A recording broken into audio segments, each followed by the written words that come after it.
All right, so this week, Emery has been getting a lot of questions about nutrition, what to eat, what not to eat, helping some of our existing members out with their diets in a very general way.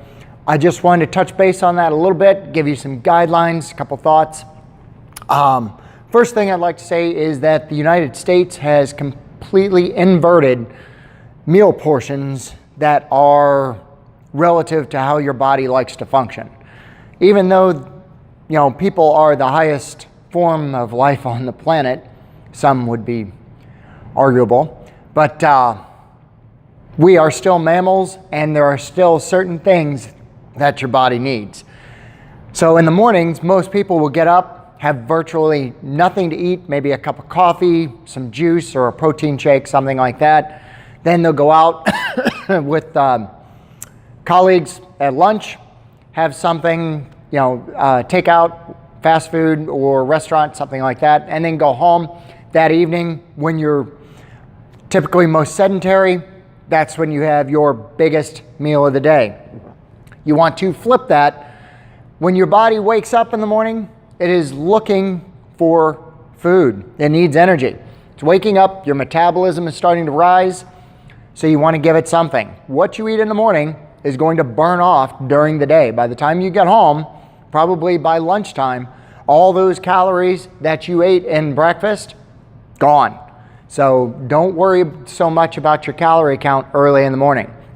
Eat a sensible lunch, and then when you come home, you want a small dinner. You are not going to be overly active. You're going to be sleeping through the night. Your body doesn't need lots and lots of calories at that point.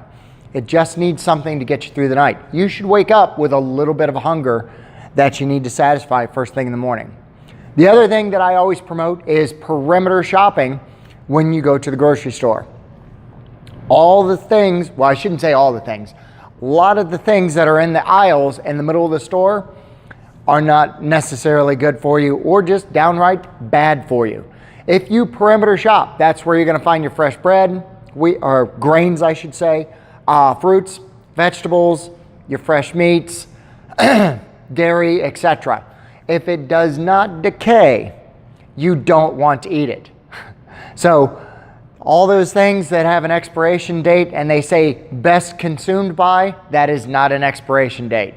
That is the manufacturer wanting, excuse me, I still have a little sinus cold, wanting you to eat something by a certain date so that it tastes the best, not because it's going to go bad.